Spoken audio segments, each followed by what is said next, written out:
You're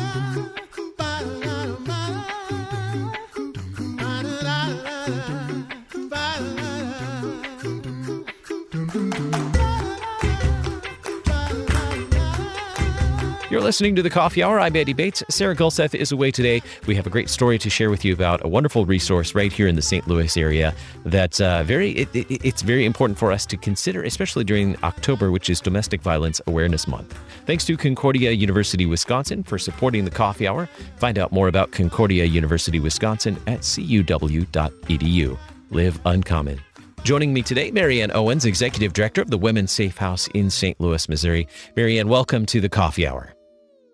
Good morning. I'm glad to be here. Share with us, how does the Women's Safe House serve the St. Louis community today? Actually, the Women's Safe House is the oldest and largest facility that serves women and their children who are victims of domestic violence and sexual assault. We've been around since 1944, and we also have some other advantages. We're the only shelter that can take young men that are older, that are over 12 years old, and we can have families as large as 8 people. So what we do when they come to live in our facility is it's their home for them as long as it needs to be, for them to find the resources that they need to go out and live a life free of violence. These resources that we offer include case management, counseling, a youth development program. We help them secure housing. We help them secure employment. What is the need? Can you describe the need for us in St. Louis today for these services? I can tell you the need is very great. We can house 55 women and children at a time, and we turn numerous families away daily.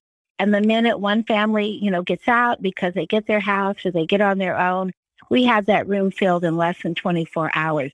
In 2020, we turned away over 1,700 people. That's not people, families. Wow. Because that's how great the need is. So share with us, what is the aim of the programs that you provide through the Women's Safe House? What are you aiming for? I know that you can only serve so many and there is such a great need. What do you aim to do in these programs as you meet with these families? When a family comes to us, they've usually lost everything. They come maybe with the clothes on their back, maybe with one small bag of clothing, no resources, no job, maybe no income.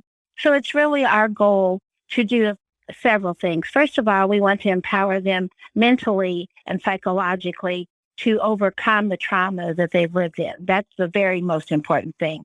But along with that, when they're recovering from that and feel that they can be out on their own, they're going to need resources. They're going to need a job. They're going to need a house to live in. They're going to need furniture and the things to set up a new life.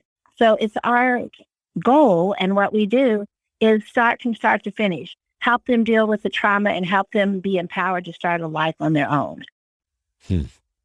I know you can't share, very specific or personal examples, but can you help us understand, maybe share a story that helps us understand what the Women's Safe House is all about and how it has helped a woman and her family move to a safer life? Well, I could share a million stories, but I'm going to share one about a mom that came in and she had 2 children. And one of them was a 16-year-old boy and the other one was 8 years old. And when she came, she had been badly abused. And it was very obvious when they moved into the facility. Her 16-year-old son wouldn't make eye contact. His head was bowed all the time. One of the reasons came was she was afraid he was going to do something to the abuser and get himself in trouble. They believed that their life was over. And they stayed with us for about 6 months. And during that time, I saw the mom blossom. She used to say, I'm useless, I'm ugly. She became much more of an empowered woman. But also, very importantly, by the end of that 6 months, the 16-year-old who hadn't really been in school very much, we had him in Job Corps. He was smiling. He was running around happy. He was kind of the little pet of our whole shelter. When we got them out on their own, they came to me, both of them, the mom and the 16-year-old and the little boy, with tears in their eyes and said, this is the best place we've ever lived. I can't thank you enough for what you've done for us. So when you see a family come in that is so dejected, they think life's not worth living, and they leave feeling like it was the best place they'd ever been, and they're prepared to go out into the world. That's what it's all about.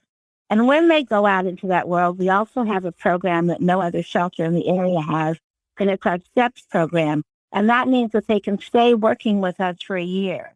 They can still do counseling. They can still come to group. If they have a little shortage of money on their utilities, we're going to help them out.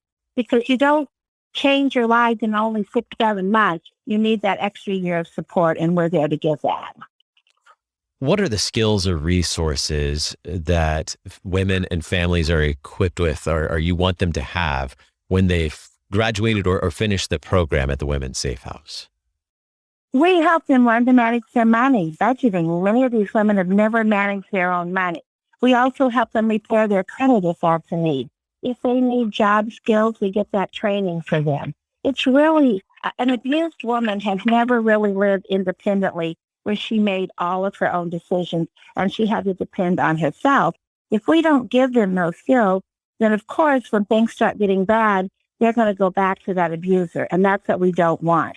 So we give them the support. And I hate to keep using the word, but really to empower them to be their own woman and to care for their children and give them some parenting skills that they may never have. It's just a whole comprehensive program to build that woman up and give her the ability to be successful on her own.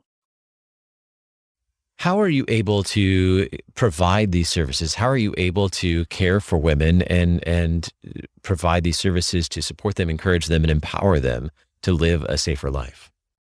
Well, we're very fortunate. I have a staff of about 40 individuals that are well trained and have our mission of helping these families in their heart. And that's, one of the main things. But one of the other things that we depend on greatly is volunteers. So we need people that will come in and maybe do a sewing class with the people. We have groups every night for the women, and we need people that will come in, say, I'm going to come every Monday or every other Monday and help watch for the kids.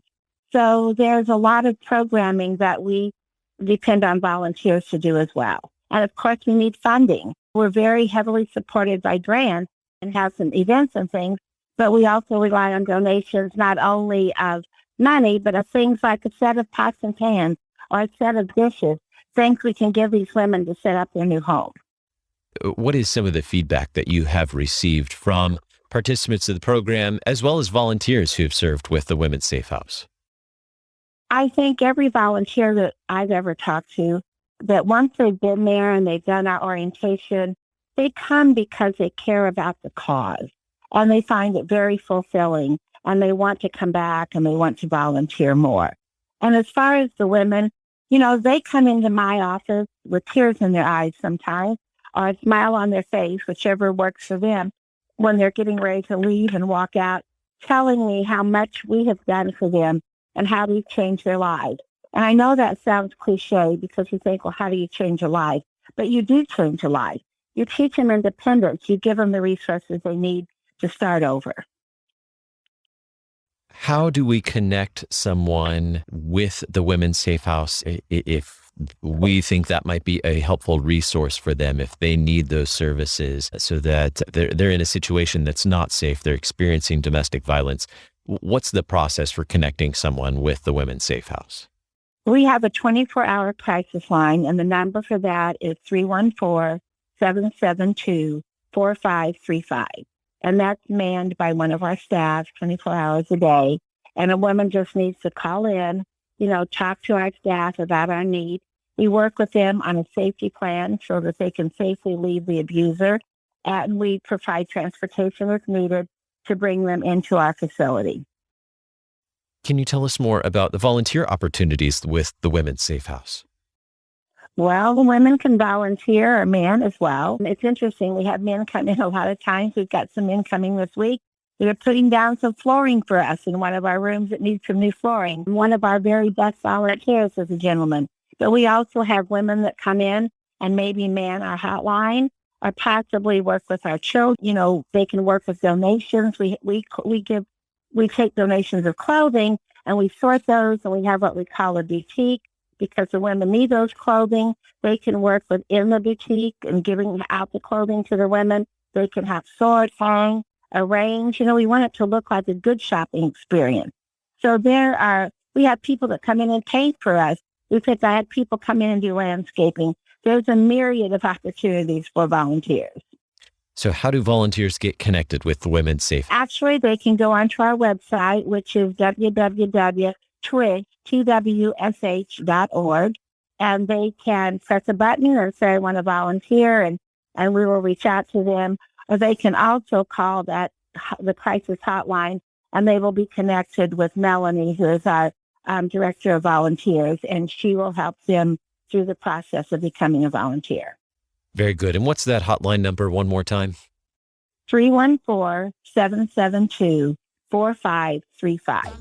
Very good. And the website, twsh.org, you can learn more about the Women's Safe House there as well, right here in St. Louis. Marianne, thank you so much for sharing with us about the Women's Safe House in St. Louis, Missouri. And thank you so much for having me. You've been listening to The Coffee Hour. I'm Andy Bates.